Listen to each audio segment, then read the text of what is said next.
Hello guys, कैसे हैं आप लोग। तो आज हम पढ़ने वाले हैं समर सॉल्स्टिस के बारे में। तो समर सॉल्स्टिस होता क्या है, देखिए। साल में दो ऐसे दिन होते हैं, एक समर में और एक विंटर में। ऐसे दिन जब कि जो सन होता है उसकी लाइट अर्थ के डिफरेंट डिफरेंट पार्ट्स पर सबसे ज़्यादा देर तक आती है। ठीक है। अब अर्थ जो है वो दो पार्ट्स में डिवाइड है, एक है सदर्न हेमिस्फेयर, एक है नॉर्थर्न हेमिस्फेयर। तो जो समर सोल्स्टिस होता है इसमें जो सन की लाइट होती है वो किसी एक पर्टिकुलर दिन सबसे ज़्यादा समय के लिए जब नॉर्थर्न हेमिस्फेयर पर होती है तो उस दिन को समर सोल्स्टिस कहा जाता है। तो ये जो टॉपिक है ये छोटे बच्चों के लिए भी इम्पोर्टेंट है क्योंकि उन्हें भी पढ़ना पड़ता है और कॉम्पिटिटिव एग्जाम्स में भी इससे रिलेटेड चीज़ें पूछी जाती हैं। तो चलिए इसे अच्छे से समझते हैं। देखिए क्या होता है समर सोल्स्टिस और किस वजह से ये होता है। तो जो भी लोग नॉर्थर्न हेमिस्फीयर में रहते हैं उनके लिए जून 21 जो है इसे समर सोल्स्टिस डे के रूप में जाना जाता है। And it is the longest day of the year. साल का सबसे बड़ा दिन नॉर्थर्न हेमिस्फीयर में लेने वाले लोगों के लिए जो होता है वो 21 जून होता है। तो ये जो longest day of the year जो होता है ये नॉर्थ में इक्वेटर के नॉर्थ, इक्वेटर जो होता है अर्थ के बीच की जो एक लाइन रहती है जो अर्थ को दो इक्वल पार्ट्स में डिवाइड करती है उसे इक्वेटर कहते हैं। उसके जो नॉर्थ वाला हिस्सा रहता है मतलब ऊपर वाला हिस्सा ग्लोब में उसे नॉर्थर्न हेमिस्फीयर और जो नीचे की तरफ रहता है उसे सदर्न हेमिस्फीयर बोलते हैं।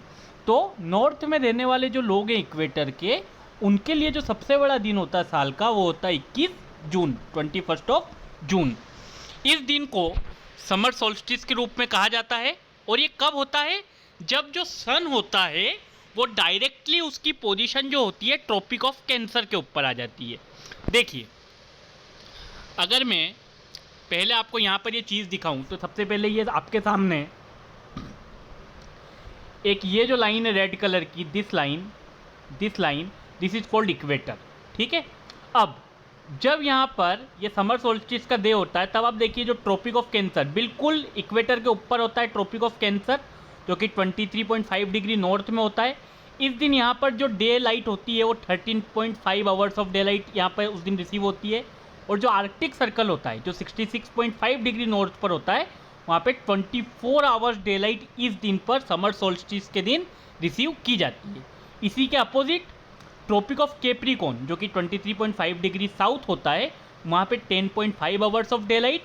और जो एंटार्क्टिक सर्कल होता है जो 66.5 डिग्री साउथ में होता है वहाँ पे 0 आवर्स ऑफ डे लाइट इस दिन रिसीव की जाती है।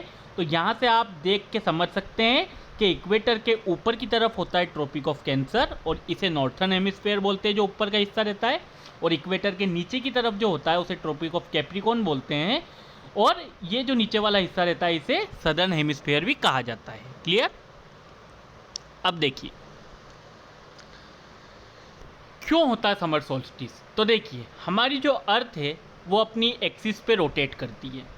अब जब नॉर्थर्न हेमिस्फीयर जो होता है उसको मार्च से सितंबर के बीच में डायरेक्ट सनलाइट मिलती है। ठीक है। During the course of a day, particular दिन के दौरान।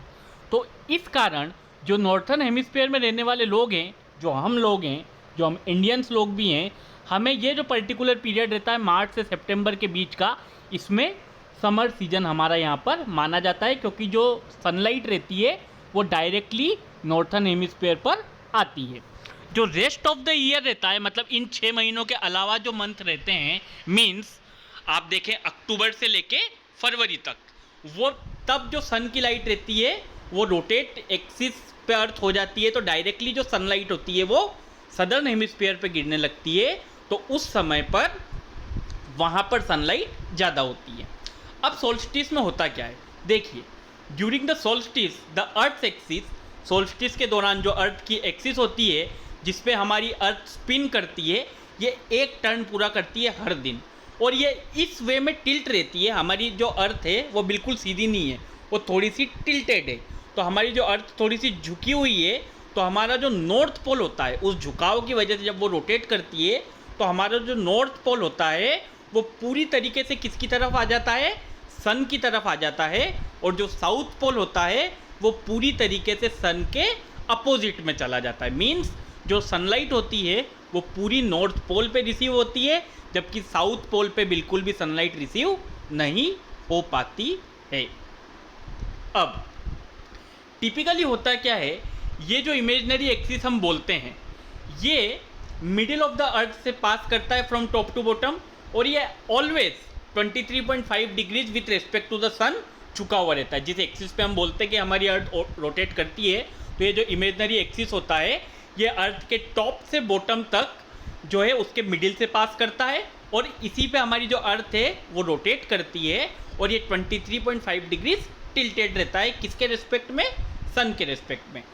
तो नासा ने जो ये सोल्स्टिस की एक डेफिनेशन दी है वो क्या दी है, उनके अनुसार कि ये वो टाइम होता है, it is that instant in time जब जो नॉर्थ पोल होता है it points more directly towards the sun. मतलब साल के किसी भी अन्य समय के अलावा ये ऐसा समय रहता है जब जो नॉर्थ पोल रहता है वो ज़्यादा डायरेक्टली किसको फेस करता है, सन को फेस करता है, सन के सामने रहता है। क्लियर? आई होप ये चीज़ आपको अच्छे से समझ आ रही होगी। सोल्स्टिस का मीनिंग लैटिन में होता है सन स्टैंड स्टिल। सन स्टैंड स्टिल मतलब जो सन है वो डायरेक्टली अपनी जो हीट है वो एक ही जगह पर फोकस्ड करता है। अब ये जो सोल्स्टिस होता है ये एक सेम टाइम पे मतलब पूरे वर्ल्ड में अकर्स करता है, एक पर्टिकुलर रीजन या एक पर्टिकुलर हेमिस्फीयर में, बट अलग अलग कंट्रीज़ में ये अलग अलग टाइम पे एक्सपीरियंस किया जाता है, क्योंकि हर कंट्री का अपना अलग टाइम जोन होता है। जैसे हम मानते हैं कि हमारे यहाँ पे पाकिस्तान जो है वो हमसे आधे घंटे पीछे है, whatever kind of things are there. America हमसे इतने टाइम आगे है या अमेरिका हमसे टाइम जोन में इतने टाइम पीछे हैं। तो अलग अलग जगह पे जो भी कंट्रीज़ आती है, बिकॉज उनके टाइम जोन्स अलग अलग होते हैं, तो टाइम जोन्स अलग अलग होने के कारण अलग अलग टाइम पे वो इसको एक्सपीरियंस करते हैं। नाउ इस चीज़ को हम आपको समझा ही चुके हैं, एक और बार आप समझ लीजिए। ये जो बीच में आप लाइन देख रहे हैं, एक और बार देखिए, दिस लाइन, ये जो लाइन बनी हुई है नॉर्थ टू साउथ को जो कर रही है, this is the imaginary axis around which earth rotates. ये वो इमेजनरी एक्सिस है जो 23.5 डिग्री पर टिल्टेड रहता है, जिस पे हमारी अर्थ को माना जाता है कि वो रोटेट करती है। और जो ऊपर की तरफ आप देख रहे हैं वहाँ पे आप देखिए नॉर्थ पोल है, नीचे की तरफ आप देख सकते हैं साउथ पोल है। नॉर्थ पोल और साउथ पोल दो ऐसी जगह हैं जहाँ पर 6 महीने दिन 6 महीने रात होती है। तो समर सोल्स्टिस का जो टाइम चलता है उस टाइम पे क्या होता है, नॉर्थर्न हेमिस्फीयर पे सन डायरेक्टली फोकस करता है, तो नॉर्थर्न हेमिस्फीयर में तब रात ही नहीं होती है और सदर्न हेमिस्फीयर में तब दिन ही नहीं होता है। और इसका जस्ट अपोजिट कब हो जाता है, जब सन की लोकेशन बदल जाती है और नॉर्थ पोल नीचे की तरफ हो जाएगा और साउथ पोल ऊपर की तरफ हो जाएगा, तो वो उस तरफ चला जाएगा, तो वो उसको फेस करने लगेगा। क्लियर? चलिए यहाँ पे भी आप देख सकते हैं, ये एक आपके सामने एक सीजनल कन्फिग्रेशन है अर्थ का और सन का। अर्थ की ऑर्बिट को आप देख रहे हैं किस तरीके से वो रोटेट कर रही है।